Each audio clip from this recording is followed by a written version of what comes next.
of the law. Police have been using radar guns to nab speeders ever since the 1950s. They bounce radar off your vehicle and analyze the returning signal to get a reading. And that's when sirens wail and the officer says, "Do you know how fast you were going?"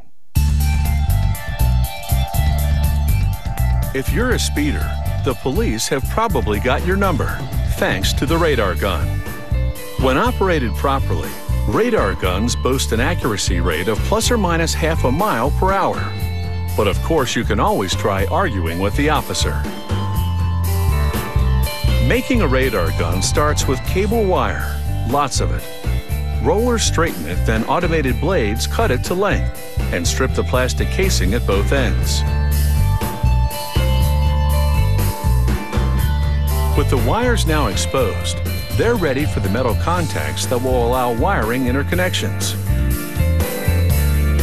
A technician places the exposed wire in the contact, and a machine crimps them together. They then assemble wires in various harnesses. These connect to a power cable and communications port. The technician inserts wires into a plastic connector to allow them to easily hook into a circuit board later. This little gadget is a microwave transmitter and receiver. It sends radio frequency energy to moving vehicles and then receives it when it bounces back. The red wires being soldered to its posts will deliver power to it. The white ones will return the radar signals. This special plastic lens will focus the radar beam. She attaches the transmitter-receiver unit to the funnel-shaped antenna at the back of the lens. Next, she solders wires to a circuit board. Some will carry power to it.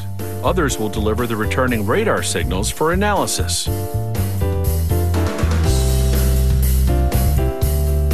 This second, smaller circuit board will process power from the police vehicle to operate the radar gun. And an insulated metal plate shields the unit from interference from things like the police radio.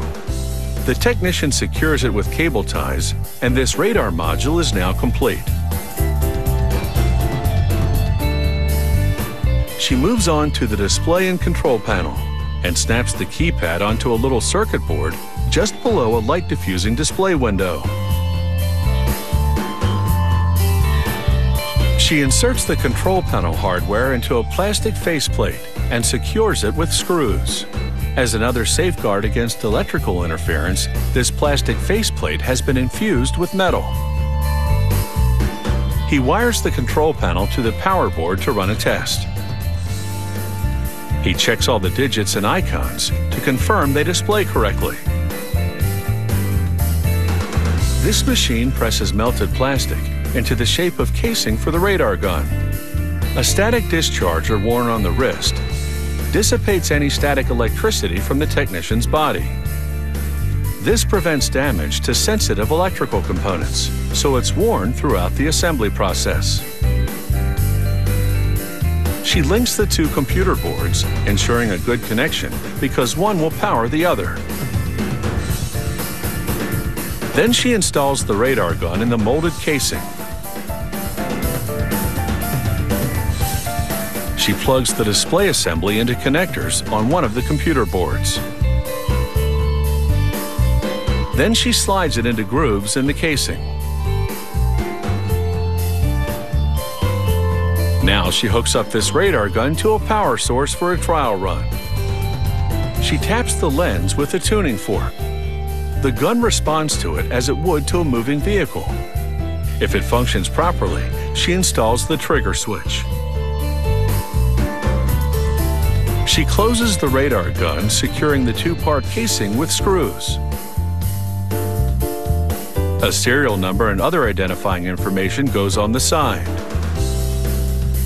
In a final test, she connects the radar gun to a computer and aims the lens into a chamber.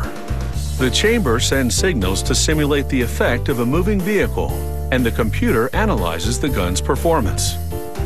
You only have to look at a 35-year-old radar gun to see that this technology has come a long way, so it's ready if you try to pull a fast one.